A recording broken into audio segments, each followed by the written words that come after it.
التمش کی وفات پر اس کے 7 لڑکے زندہ تھے، مگر ان میں سے کوئی بھی باپ کا ہم پلہ نہ تھا، اور خود التمش اپنی بیٹی رضیہ کو ان پر ترجیح دیتا تھا۔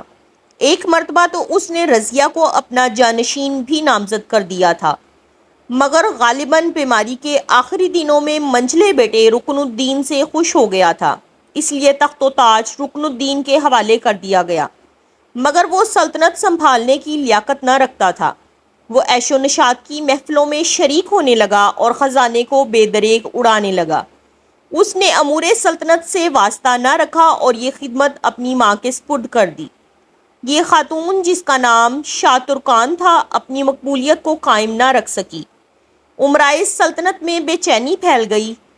ہانسی، لاہور اور ملتان کے صوبے داروں نے دہلی کی حکومت کے خلاف ایک مشترکہ محاذ بنا لیا، لیکن رکن الدین اور اس کی ماں نے کوئی پرواہ نہ کی اور رضیہ سلطانہ کی جان کے دشمن بن گئے۔ وہ مرحوم سلطان التمش کی دوسری بیویوں سے بھی بدسلوکی سے پیش آئے۔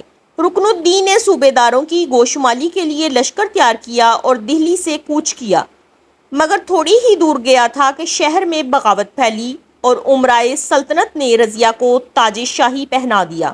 رکن الدین واپس دہلی آتے ہی پکڑا گیا اور ماں کے ساتھ قید کر دیا گیا۔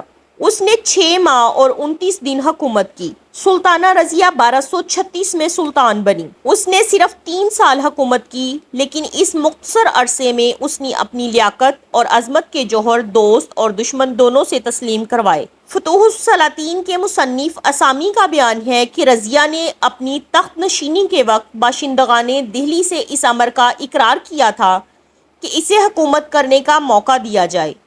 اگر اس کی حکومت مردانہ حکومت سے بہتر ثابت نہ ہو تو اس کا سر قلم کر دیا جائے، اور واقعی اس نے خود کو حکومت کرنے کا اہل ثابت کر دیا، چونکہ وہ مردانہ لباس پہن کر اجلاس کیا کرتی تھی اور ہاتھی پر سواری کے وقت بھی نقاب کے بغیر ہوتی تھی، اس لیے تاریخ ہند میں وہ سلطان کے نام سے مشہور ہوئی۔ اس کے سکوں سے جو لقب پڑھا جاتا ہے وہ سلطان معظم رضیہ زینت مذہب و عالم ہے۔ اس نے ذہانت اور خوبصورتی اپنے باپ سے ورثہ میں پائی تھی۔ ایام شہزادگی میں ہی اس نے ایسی لیاقت پیدا کر لی تھی کہ بڑے بڑے فاضل اور مدبر اس کی لیاقت اور ذہانت دیکھ کر اش اش کرتے تھے۔ باوجود یہ کہ رضیہ کے بھائی بھی موجود تھے، لیکن سلطان التمش کو جب بھی سرکشوں کے قلع کماں اور بغاوتوں کے استحصال کے لیے باہر جانا پڑتا، وہ دارالحکومت دہلی میں رضیہ ہی کو انتظام کے لیے منتخب کرتا۔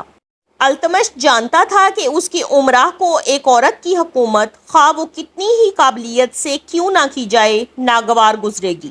اس لیے اس نے ایک موقع پر ان کے سامنے اس بات کا برملا اعتراف کیا کہ یہ سچ ہے، میری لڑکی رضیہ عورت ہے، مگر اس کا دل و دماغ مردوں جیسا ہے، اور جتنا میرے تمام لڑکوں کا حوصلہ اور لیاقت ہے، اس سے کہیں بڑھ کر رضیہ ہمت و فراست سے آراستہ ہے۔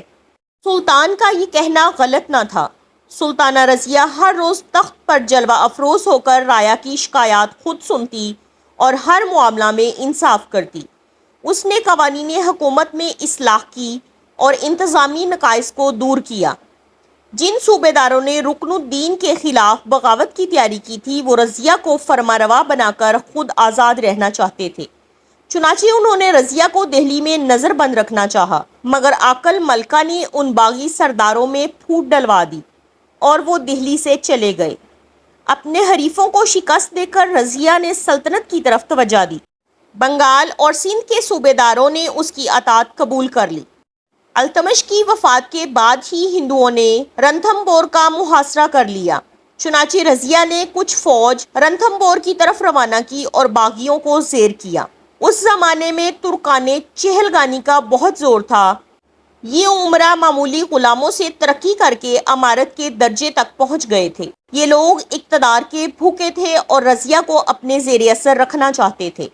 مورخین کا خیال ہے کہ جب رضیہ نے پردہ ترک کیا تو شرع کے پابند امراء بھڑک اٹھے۔ دراصل وہ ایک عورت کی اطاعت کرنا اپنے لیے باعث توہین سمجھتے تھے۔ فرشتہ نے رضیہ کے متعلق لکھا ہے کہ رضیہ میں ہر قسم کی نیکی موجود تھی اور جو لوگ اس پر معترض تھے ان کے پاس سوائے اس کے اور کوئی وجہ نہ تھی کہ رضیہ بیگم عورت تھی۔ ان امیروں کی ناگواری کا ایک بڑا سبب یہ بھی تھا کہ رضیہ نے ان کا زور توڑنے کے لیے جلال الدین یاقوت نامی ایک حبشی امیر پر خاص عنایات کی۔ پہلے اسے داروغۂ استبل بنایا اور پھر امیر الامراء کا درجہ عطا کیا۔ امراء یاقوت سے حسد کرنے لگے، وہ اس کے خلاف سازشیں کرنے کے لیے متحد ہو گئے اور اس پر بدچلنی کا الزام لگایا۔ انہوں نے بٹھنڈا کے حاکم اختیار الدین التونیا کو بغاوت پر ابھارا۔